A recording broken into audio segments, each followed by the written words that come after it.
తాకట్లో ఉన్న మీ బంగారాన్ని విడిపించి ఆ రోజు ఆన్లైన్ రేటుకి కొంటాం. Sharma gold company.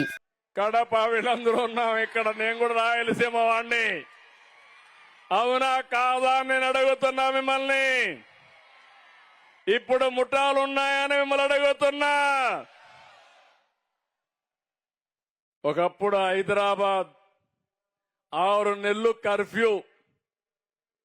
హైదరాబాద్ నుంచి బెంగళూరు పోవాలన్నా, విజయవాడకు రావాలన్నా ఓల్డ్ సిటీకి పోవాలి.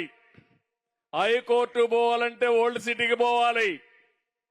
అలాంటి మత విద్వేషాలు ఇప్పుడే నేను అభినందిస్తున్నా.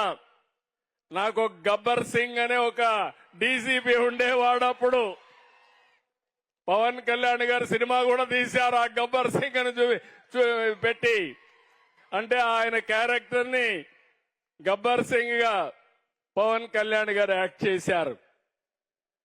ఆయన్ని పెట్టి కమ్యూనల్ వైలెన్స్ కంట్రోల్ చేశాం.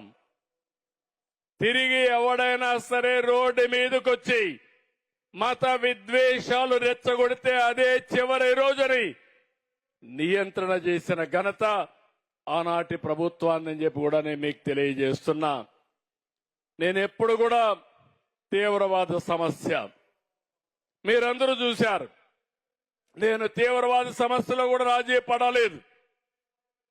ప్రజలకు నష్టం కలిగించే పరిస్థితి ఎవరు చేసినా ఎప్పుడూ నేను ఉపేక్షించలేదు.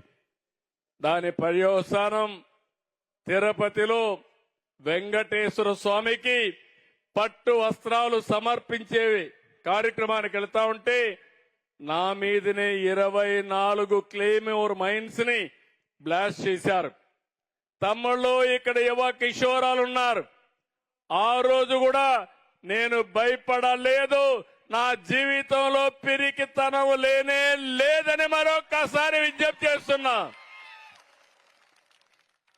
మీరు కూడా అలాంటి స్ఫూర్తిని తీసుకుని ఎంతో మంది పోలీసు వ్యవస్థలో ప్రజల కోసం ప్రాణత్యాగాలు చేసిన వాళ్ళు ఉన్నారు. సీనియర్ ఆఫీసర్స్ ఉన్నారు, జూనియర్ ఆఫీసర్స్ ఉన్నారు.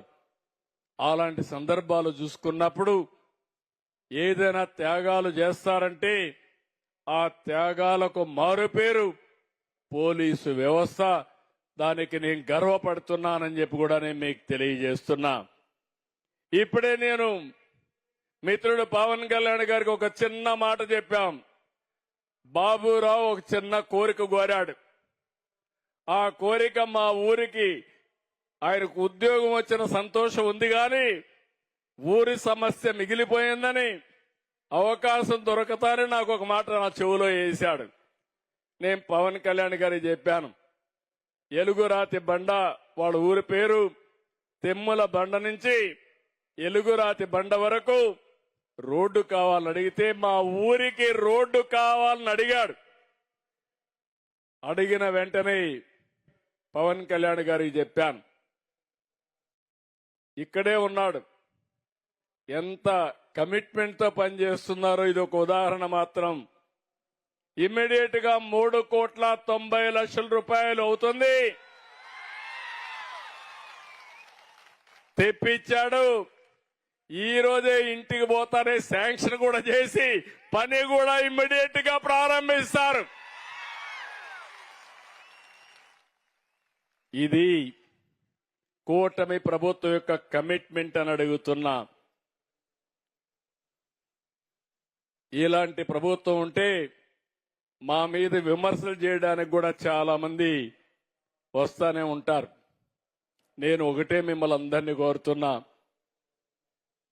విమర్శల కోసం చేస్తే దానివల్ల ఫలితాలు రావు. చిత్తశుద్ధుండి పనిచేసినప్పుడు మీరు కూడా గుర్తుపెట్టుకోవాల్సింది, ఏ ప్రభుత్వం వల్ల మీ జీవితాలకు మంచి జరుగుతుందో, మీ జీవన ప్రమాణాలు పెరుగుతాయో మీరందరూ కూడా గుర్తుపెట్టుకోవాల్సిన అవసరం ఉందని చెప్పి కూడా నేను మీకు తెలియజేస్తున్నా.